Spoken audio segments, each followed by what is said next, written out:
live streaming because you never know what conversations you can catch in the moment and then re-listen to when they're aired on the podcast. Without any further delay, let me introduce this episode. Ever feel like your book will never be finished? You're not alone. Every author hits that point when they doubt, question, and even want to give up. But pushing through those moments is what separates a dream from reality. Once your book is done, a whole new journey begins, publishing and sharing your message with the world. And this journey doesn't have to be one you take alone. The right strategies, partnerships, and community support can make all the difference in turning your book into a tool that amplifies your business impact. I work with authors to ensure their books reach the readers who need them most and drive meaningful engagement. My strategic book launch program focuses on building connections that matter, conversations, media opportunities, and business growth. If you're ready to take your book to the next level, you can schedule a complimentary 30-minute book launch brainstorming session at booklaunchbrainstorm.com. Now it's my pleasure to introduce our panelists who will share what it's really like to be a business author. Nikki Green wrote Chameleon Mindset, Creative Ways to Embrace Change and Build Mental Resilience to Transform Your Career and Life, an engaging, research-based guide that helps you embrace change, build resilience, and adapt with confidence using creative strategies and interactive exercises for lasting personal and professional growth. Robyn Hatcher wrote Standing Ovation Presentations, Discover Your Communication Actor Type and Let It Shine, a dynamic guide to master face-to-face and virtual communication using Hollywood-inspired actor typing and the 4 V's, visual, vocal, verbal, and value to help you stand out, connect authentically, and shine in any interaction.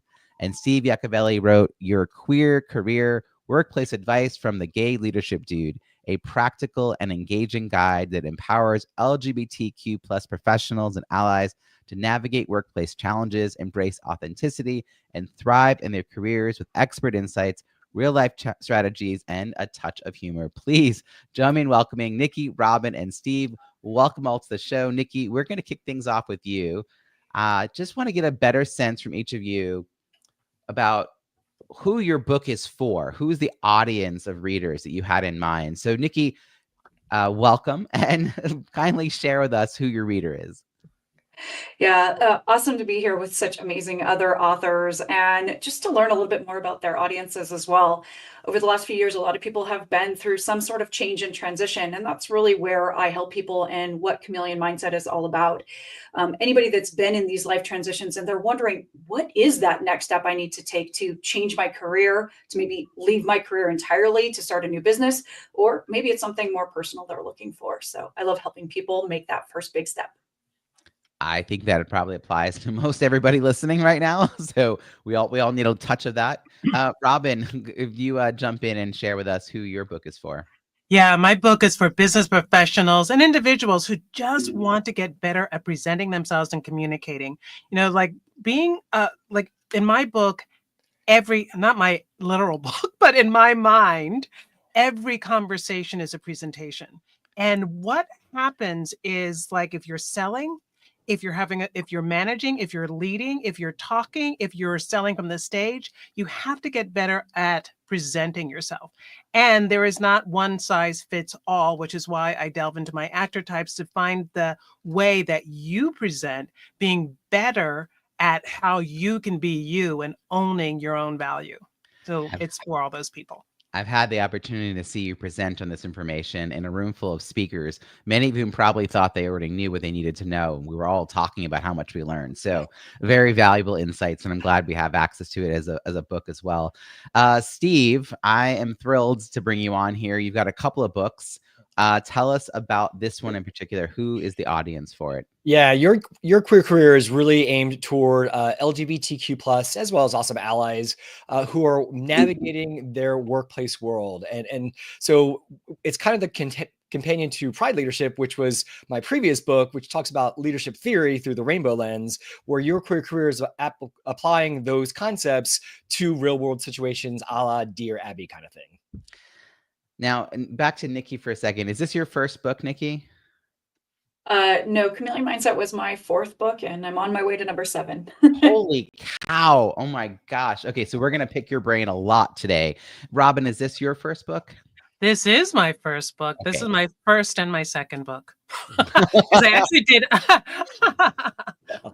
because I published it many years ago, not many, a few years ago, and then I republished it in 2022.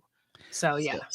Since you're more recently a newer author, I want to ask this question to you, and then we'll see if anyone has anything else they want to add. But I'm curious about what you do, Robyn, to move past the inner voices that a lot of us who are writing books, particularly the first time we try to do this.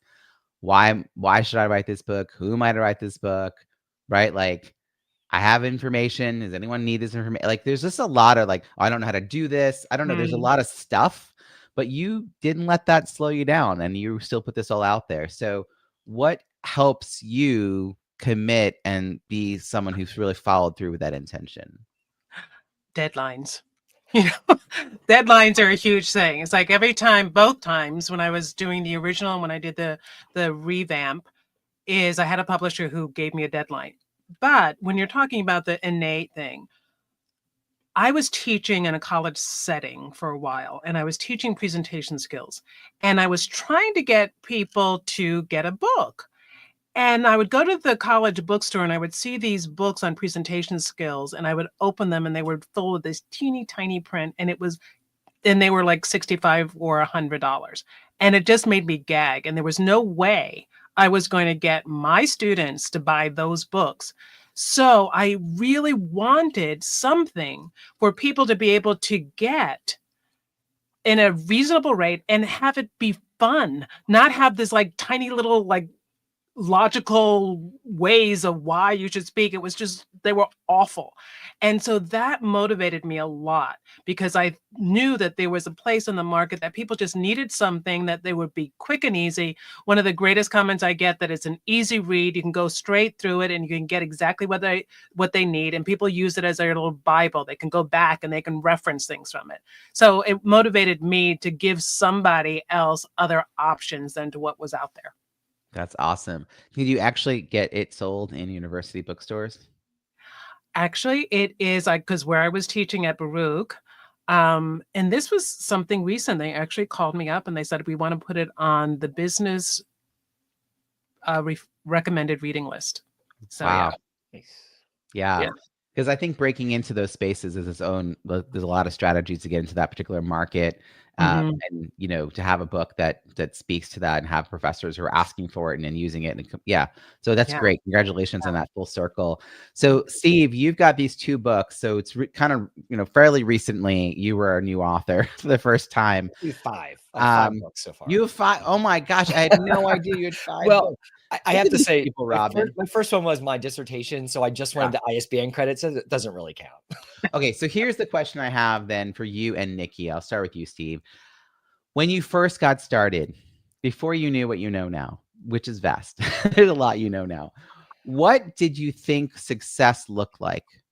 What was the important metrics that you thought, I have to do X for my book to be a success when you were starting this author journey? And then, yeah, I'd like to also hear how that's changed. But were there certain beliefs that you had back then about like, if only blank, then I'll know this book really knocked it out of the park? Like, what was important to you? I was like naive and did the whole Kevin Costner, if you write it, they will come, to paraphrase, which was completely wrong. So, but my thought was like, well, I'm going to put this book out there and it's automatically going to be an Amazon bestseller. And Pride Leadership was not. So I did win a bunch of awards, which that was really cool. But the strategy between Pride Leadership and Your Career shifted. You know, I thought it was going to be volumes of books, but then I started realizing that it's the keynotes, it's the leadership program that I built using Pride Leadership as the textbook, and this whole little infrastructure came about. So when Your Career came out 5 years later, you know, I wasn't about selling the number of books. It was, how can I use this to continue talking about the other book and all the different things that are happening? So I want these together. So you see how they work together. They're the same font on the cover. It's the black versus the white, but you still have the rainbow thing. Yeah, it's all strategic. And so we created this little ecosystem, which I didn't think about when I first did Pride Leadership. Yeah. Nikki, how about you? What would you add to what Steve just said? I saw you nodding along.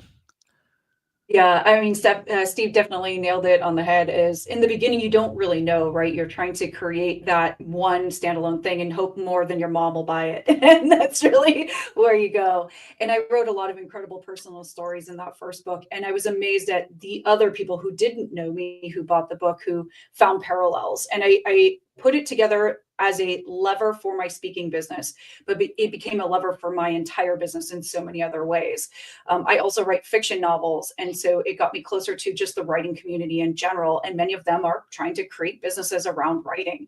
So it just really blossomed this whole thing of pieces I didn't expect to happen, starting with just that very basic idea that it was going to be, the cornerstone for my speaking business.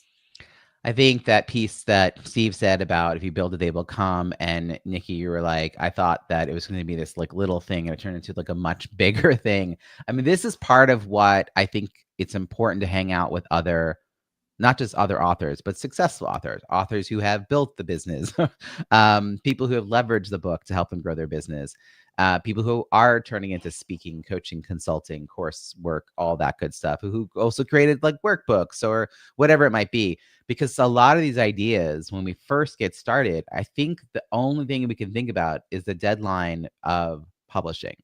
Like my new book that I'm working on right now is called Don't Just Hit Publish, Launch Your Book, An Entrepreneur's Guide to Reviews and Revenue. And I frame it that way because the publication timeline is just like the whole end all be all.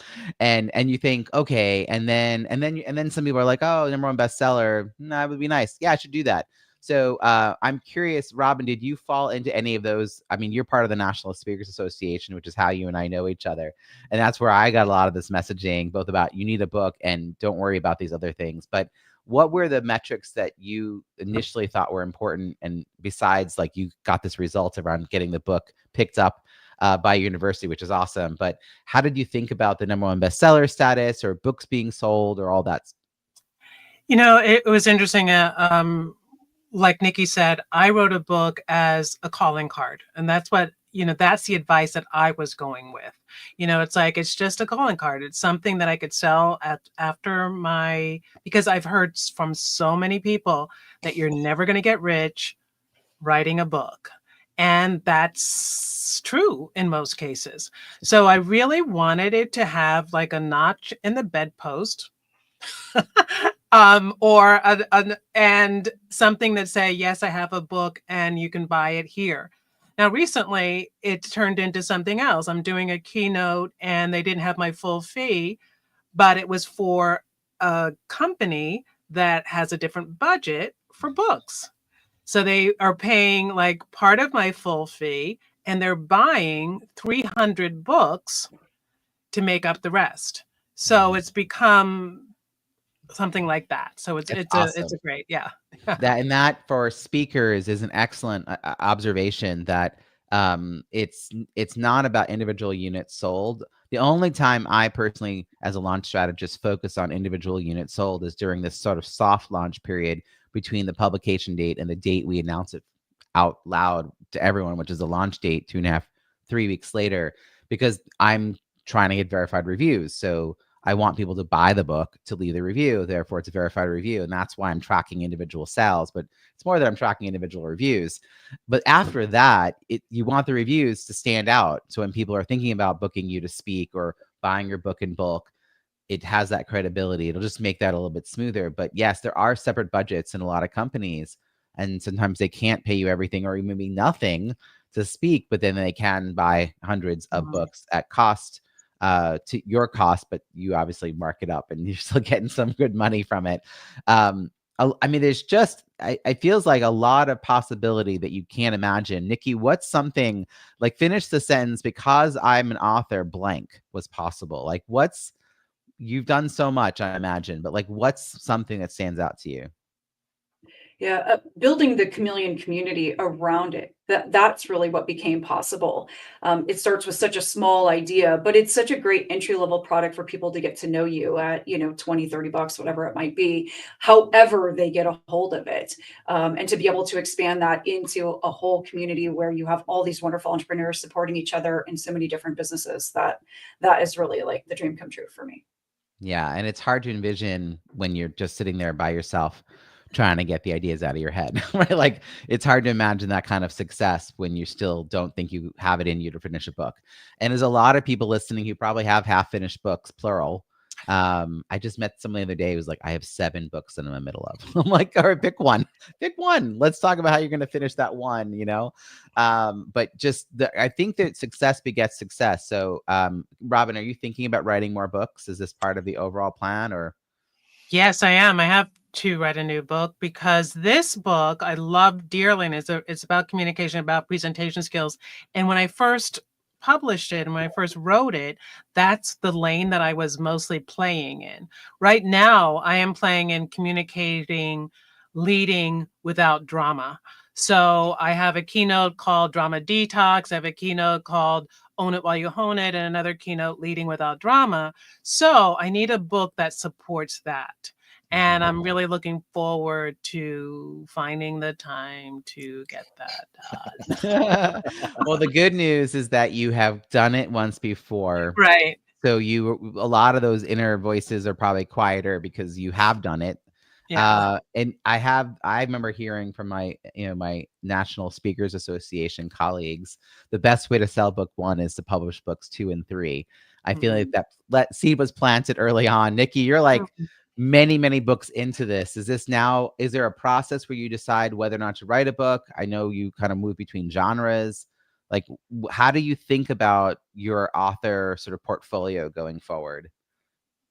Yeah, having done over 500 speaking engagements over the last 2 years, the material itself continues to evolve, which is so fantastic because now I can take live feedback from the audience and really start to interact with it and say, okay, well, that was the 101 class of Chameleon Mindset. What's the 201? What's the more advanced one? How do we get people deeper in emotional intelligence and creative adaptability and some of the individual topics? So each one becomes a new volume, but deeper into each one. So I'm excited about that as I continue. One of the things I want to underscore that you just said, Nikki, that's so important is the idea of testing out material live. I think a lot of authors I've met write in secret. I've had people get on my brainstorming session and sort of whisper it to me across Zoom that they're working on a book. And I'm like, who are you hiding this from? And I've heard all kinds of answers. I've heard people afraid someone's going to steal their IP. And I said, well, then you're not using it. You're not talking up your IP enough. Like, if you were talking about it on podcasts and writing blog posts and writing social posts and writing articles, like in being quoted in magazines, like, it would be yours, whether you wrote a book or not. Or they're afraid of being held accountable and failing, and like not doing it, like saying it out loud and then not doing it. I'm with you, Robyn. Deadlines matter to me. I am talking as we record this in late February about a book. When this airs in May, I will be really close to publishing. In fact, if you go to robbiesamuels.com/launch team, you could join the launch team while that's still live and see how I do this. But I'm giving myself a pretty tight time frame and I'm talking about it because that's what's going to get me to the finish line. Nikki, what's been something that's helped you finish? Because I think you just heard Robyn say, I got to make time. How are you making time to keep writing books? Yeah, I am very fortunate that here in Chicago, I belong to an incredible writing group who I stumbled upon during the pandemic, and they'd already been together for 10, 15 years with many established members. Every single week, there are classes where you can just drop in and either learn something from an established writer or just sit quietly and write, or sit and have a cocktail and not write at all, whatever works for you that particular week.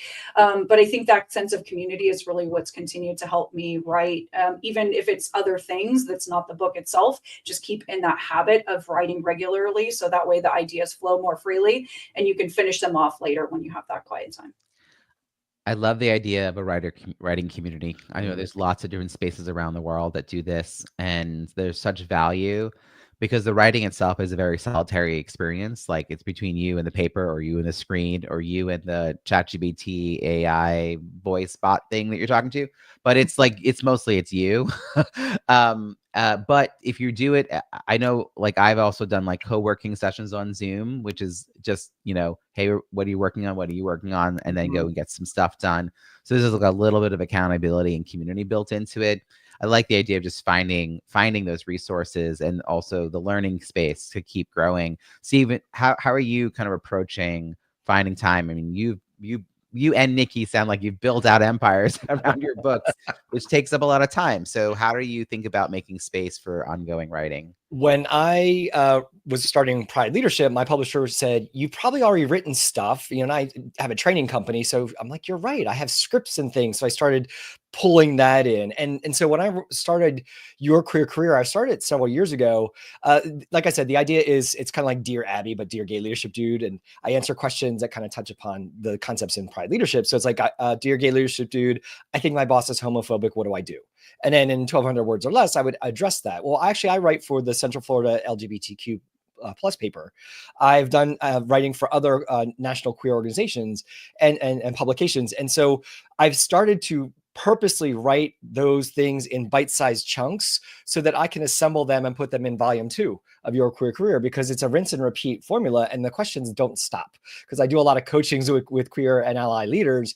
And so when I hear a new one, I'm like, oh, I write it down in the central file and then eventually I'll answer it and then just kind of sum it up. So it's like, like I say in Pride Leadership, how do you eat the elephant? Or how do you eat an elephant? You don't, because they're beautiful creatures. But if you were to eat one, you one bite at a time. And that's kind of how writing is. Just find those little bits of time and carve it out. And eventually you have a whole elephant. Yeah, I don't identify as a writer. I'm working on my 4th book. I write regularly. It's not my first medium. It's not the first place I'd go to communicate, but I've gotten over a lot of the hangups I had around the idea of writing. And I think one of them was what you just spoke to, was that you can chunk your writing. It's figuring out like, what does a chunk look like for you? Write for other things, whether writing for a blog post, writing to create a presentation, all the other ways, lots of ways to create transcripts. There's lots of ways to do something that doesn't feel like I'm sitting down to write a book and I'm staring at a blank page. I also learned that I could write in the language that I speak, like meaning the same tonality and flow. And prior to writing a book, I had only written academic papers, and I hated writing academic papers. They were so dry and boring, and making sure every single paragraph had a footnote just in case, so I don't get called out for plagiarism. Like, it's just felt really stressful and not fun. And it took me a while to mentally realize that that's not what writing looks like out in the real world, because that's a lot of what I think Robyn was looking at. The reason the fonts were so small is because they want to make the books as thin as possible and weigh as little as possible for shipping purposes, which doesn't make the end user experience great, but also the dryness that often associates that kind of writing is not really that fun. Robyn, your book really is fun and has that, like it breathes, it comes to life as people are in it. What would you like to add, Robyn? Well, it's funny because when you're saying like the first mediums that you worked in, my first medium was writing plays, screenplays, and soap operas. So, I wrote for 2 daytime soap operas. So, I'm like really comfortable with drama and I'm with dialogue and action and fun. And when I wrote my screenplays, it was all about creating like the action and where you're going. There's a whole structure to it.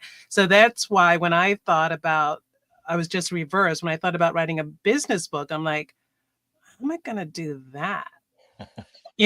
Because they don't talk, so that's why I had to come up with my own actor type system, something that brought some of me to it, something about my experience. And then as soon as I got onto that, I realized it's like, oh, okay, now I know what direction to go in with this book. Yeah. That's awesome. I want to switch gears and talk a little bit about reviews. And it looks like, Steve, your book, Pride Leadership, is probably the best example we have in this circle that I can find in the instant that I'm looking. So, Nikki, if you've got a book with a lot of reviews, do tell. But I'm curious, looking over here at your book. It's not just that you have a lot of reviews. You've got 66 ratings and 23 written reviews. So I want to first explain to people listening that the reviews are different than the ratings. The ratings are the stars. You don't have to buy a book to leave stars 1, 2, 3, 4, 5. And you actually don't need to write a book to buy a book to leave a review either. But a verified review, which has more weight when Amazon's deciding where to put your book in a search result page, those require you buying the book. So, Steve, how did you approach thinking about the importance of getting these reviews? And honestly, even getting more than 20 separates you from a lot of people. It's amazing how low the bar has to be, because most people hit publish, they don't get any, they get 3. And it's like their mom, their aunt, their cousin, it's like, but you must have had a plan to kickstart that. And then how did you think about that for your next book? So yeah, and I had advice before I launched Pride Leadership. So I did a formal book launch pre-COVID. So there's that, where I bought a whole bunch of books. I took over an existing event, actually the local LGBTQ plus chamber does their monthly mixer. I said, hey, I'm part of this group. Can I sponsor half sponsor? They're like, absolutely. I said, can I give everybody in attendance, at least up to a certain number, a book? They're like, absolutely. So I did a book signing, and then inside each book was, please go on Amazon and review. And we got a lot that way. And so, yeah, it was a bit of bribery, but it was also a gift. And so that was kind of nice. And then every time someone talks about my book, if I'm at a conference or I'm at an event and someone says, oh my gosh, I loved your book, I'm like, great, please go write a review. It means so much to me. And I also bought the URL steveonamazon.com. And so it redirects me. So people remember that. They're like, well, how do I find it? I'm like, no, just go to steveonamazon.com and you can write a review. They're like, that's easy. And it was really, really making it simple for the end user. So Your Queer Career, we did a little bit of that. I actually was more focused on doing the bestseller part for that one. So that's where we kind of got that traction. But yeah, the importance of having those reviews cannot be underestimated, and plan for that pre-launch. Yeah, they take quite a bit of effort. Nikki, what would you like to add? Is there some way you could approach this? Well, definitely, I'm going to have to pick Steve's brain for my next one because it sounds like he's got some great ideas. Yeah, there was kind of an unfortunate incident where I had to fire my hybrid publisher right before my launch date, and they were supposed to be helping me get that final mile of all those reviews. And so I ended up doing the final part of the launch myself. And what I really focused on was, at the end of the day, I'm probably going to sell more books at my speaking engagements to my coaching clients. And so I have reviews on my website, on my social media, which really talk more holistically about my coaching theory than the book itself. So definitely something I want to improve. So Steve, I'll be calling you. But yeah. Well, so let me offer a little bit of advice for those who are listening, kind of piggybacking up what Steve just shared. So reviews are social proof that stay on the book sales page. I'm with you, Nikki, about the emphasis on book sales, 100%. Or leveraging a book to be a speaker or a coach or a consultant, because that's really where the money comes from. But a lot of times the people who are hiring us, one of the places they're going to go is check your Amazon page, because it is a search engine. And the number one bestseller ribbon, if you're able to get it, is fleeting. Literally could be as little as an hour. Yeah. Maybe you'll grab the screenshot, maybe you won't, and then it's gone. There's no evidence that it was ever there. And so that's the difference between that as an emphasis versus getting 20, 50, 100 plus Amazon reviews, particularly if you're in a really crowded market and you're trying to compare yourself to other people and they're like looking at 3 possible books. Well, that would help move them in one direction. And I think there are some people who have, 223 ratings and 8 written reviews. And I'm like, what is that? Like, what did you do there? So the written reviews are what really matter. And the process that I have includes collecting those reviews in advance, and particularly getting them from likely prospects and referral partners, which means that you as the author, or the business owner in this case, are in conversation for a couple of months with those people in your network who are best positioned to either benefit from the book or put you in front of the people who would benefit, which then leads to revenue and media opportunities. It is not an easy process. My last book, the part of how I became a book launch strategist was me jokingly lamenting that I was stuck at 247 reviews, which no one here wants to call funny because it's outrageous. But I wanted 251 so I could just say over 250. And I got the first 240 in 1 month, and then I couldn't get any more. And then I finally got 7 more, like 7 months later. And then I was just sitting there. It was just like, even though I had done such a strong launch, like getting those last few was incredibly painful. I did get it. That last book is at 251, over 250.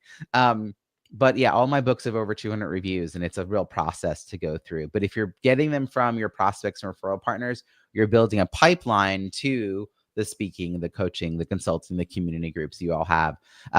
It is a process. I'm curious though, other than reviews, Robyn, as the newer author among us, was there something else that might have been kind of a challenge Was it finding the right support for getting the book published? Was it getting the time? Like, what's the thing that you feel you overcame, or maybe more than one, pick one or two, that was a challenge as you were getting ready to work on this book? I don't know, because of the original book, one of the things about the reviews is like I'm listening to all of you and just squirming because I didn't do anything, and like I asked people, and then it was a glitch because my original book is still on Amazon with some reviews, and then when the new edition came out, what happened was I asked for reviews and they would go to Amazon and they would find the old book and then they would review that.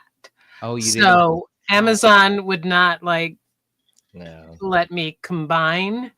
And then Oh boy. like somebody said, don't take, because of SEO, don't take the old edition down. I don't. So anyway, but back to your question. Yeah. I really think that, that whole idea of whether you're going to go with the publisher. I also went with the hybrid publishers both times, 2 different ones. I had to get rid of the first one. And doing it that way or not that way, Amazon KDP is great. And there's that thought that everybody has is like, yeah, but is that real? Can I get a real publisher? And, a real publisher. And I remember I had a book agent for a while who was really working hard. And then it became, you needed the platform and you needed all of that. So my advice would be to really, back to one of your questions before, really think about what you want this book to do, not what status you want to feel like you have because of the book. And those are 2 different things. And when you really put down your priorities about what you want this book to do and what you're writing it for, then sometimes it doesn't really matter of how it gets out. And so I feel like that's what I would say, and that's what I learned. I'm like, preach, like preach, bring us to church. That's great. Like, so true. I think that in the National Speakers Association world, there is definitely you need a book. You need a book. You need a book. So everyone rushes, your book's like a business card. You need a book. So everyone rushes to do the book, but they don't really have a plan for how the book fits with the larger business, which seems like a major oversight because they were getting the book but they just rush to do it. And I also know that there are people who are very hung up on being traditionally published. So they're going to wait years, because it could be like months to years to get the book agent and the proposal written, and then months to years for them to shop you around and try to get a deal. And then even from that point, it's 18 months to 2.5, 3 years to have your book come out. It's like, meanwhile, you could have been Nikki and have 7 books done, right? Like, ta-da! Like, it's just, don't wait, just go. It's just like a question, like, don't wait, just go, and learn better quality over time. Yeah. It sounds like there are some difficulties of finding good people. So I'm going to say 2 things. One is bizbookpubhub.com is a resource for people who have experience working with entrepreneurs who are writing books to help them grow a business. And one of our hub partners is Jen T. Grace from Publish Your Purpose, who is the hybrid publisher that worked with Steve. And he did not say, "Oh, I had to fire her." So we're gonna go with this. Oh my God. If I can jump in, Ravi, one of the things that Jen had asked me while we were going down the path of Pride Leadership was, "What's your personal brand?" I'm like, "What?" She's like, "Your personal brand." I said, "Well, Top Dog Learning Group, my business." She's like, no, that's your business. And that was like the start and the spark of really thinking about this as being a bigger thing than just one book that I'm in the midst of editing. And I get no kickback, but I am so happy with Jen and her team. That's why, she has 3 of my books. There's a workbook that's in between these 2, and I'm pretty happy. I think having access to reputable resources, and there are several hybrid publishers, and here's a new term for you, probably assisted self-publishers, and there's a blend between the 2. There's an overlap. Basically, assisted self-publishers are very clearly just there to help you get the book published. It's a payment system. They're not putting it under their name. They're not taking royalty. It's like very, very, very clear from the start. That's true also for some hybrid publishers.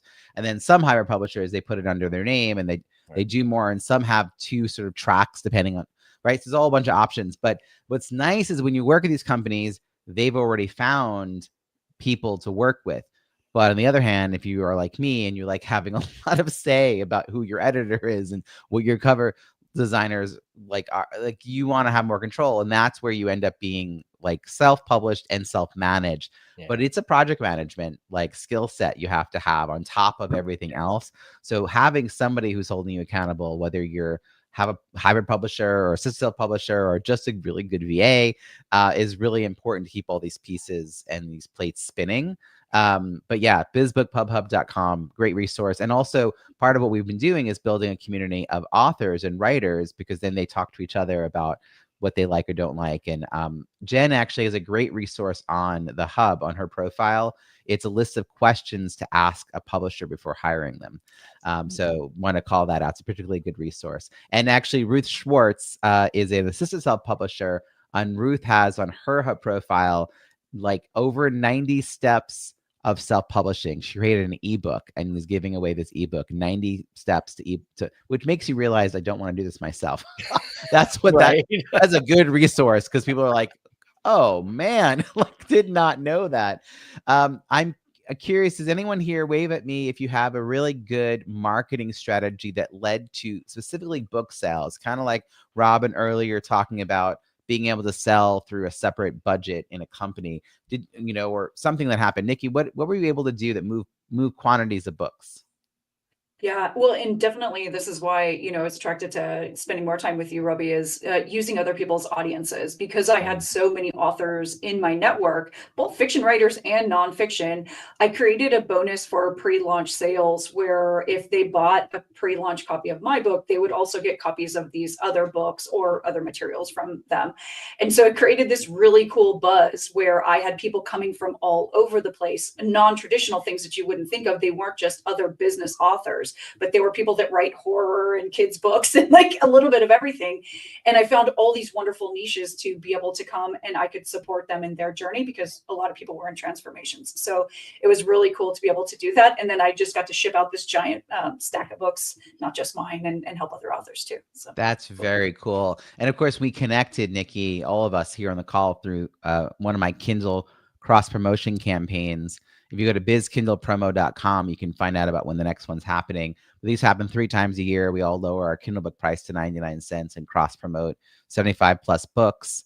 Lots of new audiences. A lot of what Nikki's saying, it's like people who would not ordinarily have come across your book now learning about it. And I think even more so, the other authors learning about it and learning about you, and the collaborations that came of it.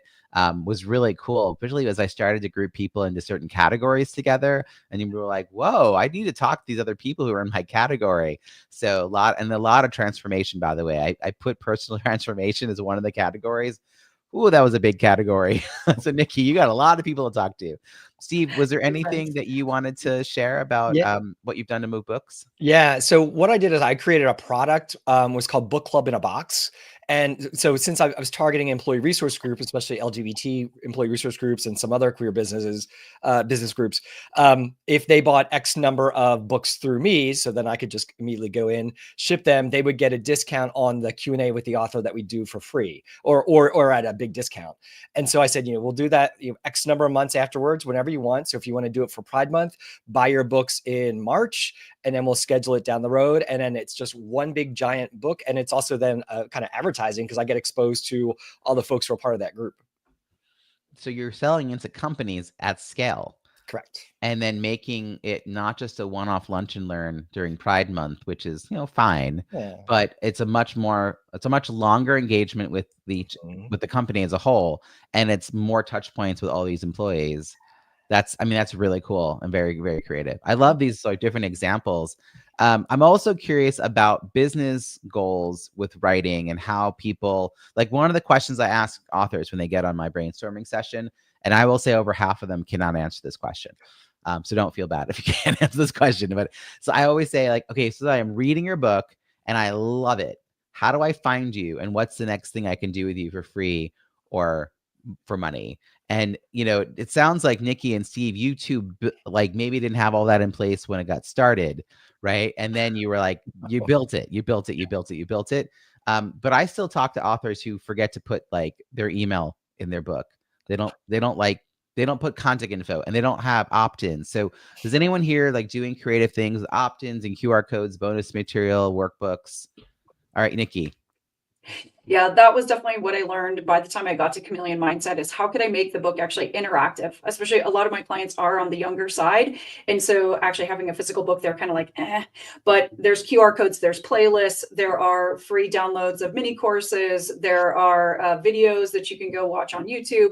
And so it's not just about that content that's right there, but it's about connecting with other things throughout. And then you can also join part of the free community. So there's free resources throughout the whole thing and QR codes. And that's way I can actually track where they're going and what they're clicking into and get their information, because that's one of the hardest things when you sell on places like Amazon is you don't actually know who bought your book. So yeah, absolutely. I'm having that kind of opt-in that collects the contact information means that now you have a way to reach them, to tell them about the next, resource, next course, next thing that's happening. That's awesome. Steve, it looked like you had something to add. Yeah, so I bought, and it's pretty inexpensive, a learning management system, which was ideally just to do one class, which was going to be my queer leadership class using my book. And then this was right at the beginning of COVID. I'm like, this LMS is so powerful. It's actually now my entire website. So I can easily put my ebook, and then we'll do promotions on social media like, hey, use this code and get it for free for this limited time. So then they're registering through me. I'm collecting contact information. Now they're part of my mailing list, and I start sending things out. And then we also do a free once a month, a free LGBT and ally networking event. And I'll give away a book, of course it's an ebook, so it doesn't cost me anything. I already have their emails because they signed up for the webinar or the networking event. And it started creating this community piece. And it's just been really cool to see. So kind of like Nikki, finding those ways to interact and get them together based upon the book and the Gay Leadership Dude, but it just became this big thing. Little note for something you just said. If folks sign up for KDP Select, when they upload their file to KDP, they are locking themselves in for the next 90 days and will auto renew, by the way, to only have their book be available through KDP. Yeah. No, not on your website, not for free on your website, not in Barnes & Noble. Just that's it, just one place. There are maybe some benefits to that. You get listed in this Kindle Unlimited library, which is confusing. I don't know. I'm not a big fan of it anymore, and I no longer do it for any of my books, and I don't recommend it. But you need to know that if that's still in effect, even if you stop it, you're still obligated to not share that book anywhere else until the 90 days is up. Yep. So if you're listening and you're like, oh, I want to do this thing that Steve just mentioned, that would be really cool. Yes, but make sure you're not already kind of under that, because I don't know who would find out, but like you don't want to mess up your connection to the Amazon marketplace. That wouldn't be good. And the same thing with the audiobook, like you make a decision, do you want to exclusive on Audible or not? And everyone's like, don't. And I love that because I just basically took the files, made it a class on my LMS, and then I can give that puppy away for free as a lead gen if I really want to. Yeah, actually my first book, my lead magnet from the paperback was the audio files. I never uploaded it to Audible. I just put them on a website. You can either play it on the website or download it onto an MP3. And it's a password protected site. I mean, it was rudimentary. My skills have definitely improved since then, but like it wasn't an LMS. It was just a plugin, and it allowed me to collect an email address for something that felt really valuable. And I have a podcast, so I had the equipment. Like, you know what I mean? It was just a matter of making it happen. Yeah, it's creativity as you can get. Robyn, any bonus content or things related? I do. I actually have an online quiz for people to figure out what their actor type is. And so that is put in the book at different places. So if you go on my website, take the quiz, then of course I get their email addresses from that. So yeah, that's the one thing. And were I to write when I write my next book, I'm going to add a lot of stuff because I have this millennial son who I was saying something about a book that I recommended to him, and he said, millennials don't read. Like, okay. Yeah, you have to know your audience to know, like, you know, whether like I don't have audiobooks for my second and third book, and I was very like I made a decision not to do it because they were very they're more like step-by-step manual type stuff. So the workbook material that I gave as a bonus content felt more important. So those who got the Kindle version could then get a PDF of the step-by-step to follow along. And then occasionally people are like, where's the audiobook? And I'm like, it's just not that kind of book. But like now my next book, I'm like, I'm gonna have to probably come up with like the audio version. Like it's becoming more important depending on your audience and who those buyers are. We always got to go back to that. But then I also think other people feel compelled to have an LMS before they actually have a course, or to do audiobooks before they have sold any books. Like I think knowing that there's some success behind it makes a lot of sense. But kudos to all of you for having a plan for getting people to actually give you an email address, because that's kind of important. I have landing pages. I have 2 different ones I'll mention. If you're in the book, there's a link. Like my second book has robbysamuels.com/toolkit. The book is called Small List, Big Results, Launch a Successful Offer, no matter the size of your email list. So if you go to my website /toolkit, it'll give you access to the bonus content.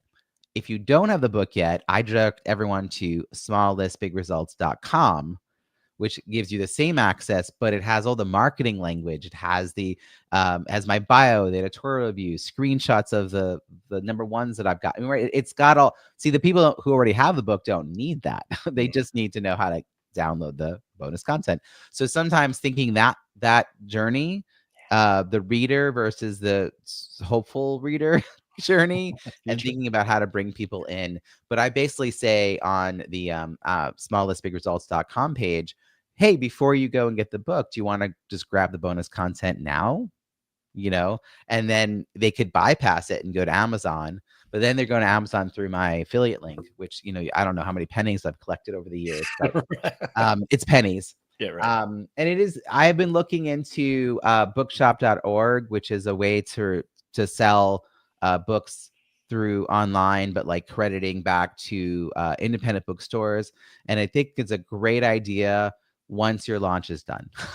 They're talking about adding Kindle in the next few months. We'll hear more about this. They don't call it Kindle, ebooks, because Kindle's proprietary. Yeah. But it's still, there's some flaws in the system. I would like to see more of that work, but it feels like hard to get consumers to change their habit.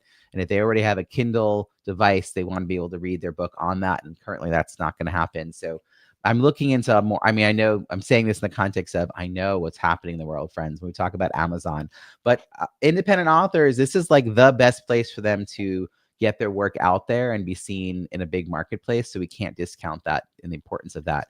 So in our roundup question here, I would love just advice you have. It might be something we've already talked about that you want to kind of reemphasize, or something else you want to bring up. Advice you have for someone who is writing that book to help them grow their business. Steve, I'm going to kick this off with you and then go to Nikki. Steve, what is a piece of advice you have for that writer? That as a writer, as an author, you have 2 jobs. It's to get the content out, but at the same time to be thinking about your marketing and business strategy. And I didn't do that as well as I could have. But when your career came out, I was like, oh my gosh, this is it. I know exactly how I'm going to do it. I know the path, the journey, all the assets were there. And so think about those at the same time. Don't think about marketing when your book launches on that day. Yes, it's almost like the latest that you should start a marketing plan is your publication date. Like it should have actually happened way before that, but we're just so focused on that deadline. Nikki, what would you like to add? Yeah, a lot of my clients, they say, oh, I have these great stories of things that have happened to me in my life. And I always go, unless you're famous, don't write a memoir and just tell stories about you. No one cares, to be honest. But you can use those stories in a short format to tell lessons and to get people to the point. But yeah, I just love everybody's like, oh, I'm going to tell, your grandkids might care, but other than that, probably not too many other folks. I had someone approach me who wanted to do a children's book. It was like a big passion, but they had no business around it. Like they had a whole other business. And I was like, that's a pretty expensive endeavor. Do you know that you can just have books printed like one at a time through these photo album companies? Like you could just have beautifully illustrated book and then just like print 5 copies and give it to all the relatives. And that's it. Like, they were like, oh, I was like, I don't want to like dampen your mood about this, but having like 4,000 copies of a children's book in your garage is maybe not the right. Yeah. Robyn, what advice would you offer somebody? You don't have to write your entire IP in one book. I was doing a mastermind. I was leading a mastermind for some NSA speakers, and this guy was like worried about this book that he was in the middle of writing, and he was telling us all about it. And he was doing this, and I said, you know what? You've got 3 books there. You have 3 books there. Just write one. If you cut it off at this place, then you've got your first book, and you're probably already finished that first book. Because as we know, like most people, like I probably have at least 75 business books that I've read the first 3 or 4 chapters of. And I know that we all do. So it's like, don't put everything into one Right. book. It's like, make it shorter, make it sweeter, make it to the point, and get that one point done, and then you're done, and then you've got material for the next 2. And if you write a book series, you can trademark the book series. You cannot trademark an individual title, but you can trademark a series. And of course, selling book 1 is easier when you have books 2 and 3. As we wrap up, I would just love to hear your contact info. How can people find you and follow your work? Robyn and then Nikki. Robyn, what are the best ways for people to find you? You can find me on LinkedIn all the time. That's my favorite social media to post on and be on. Robyn Hatcher, Robyn with a Y. And you can email me at robyn@speaketcetera.com. Or my Awesome. website is robynhatcher.com. So, yeah. All right. We'll put all these links in the show notes. And what about you? I think I said Nikki. Nikki. It's the Nikki Green, wherever you can find me on the internet, social media, etc. Not to be confused with any other Nikki Green. It is the Nikki Green. I love this. Wow. I like that. TheNikkiGreen.com. I love it. So Steve, how about you? Probably the easiest place is either LinkedIn. I'm Steve Yacovelli, Yacovelli. There's not many of us in the world. Or topdoglearning.biz, B-I-Z, is my main business page. You can see the book link at the very top. Fantastic. We're going to put all these links in the show notes at bizbookpubhub.com. We'll also find show notes from all the other episodes we release every Tuesday and Thursday, and all the hub partners like the great Jen T. Grace and Ruth Schwartz we gave a shout out to earlier, and also community events that we can invite you to. We have one for writers and authors and another for speakers. Lots and lots of resources for you at bizbookpubhub.com. Panel, thank you so much for joining us today. Really, really appreciate it.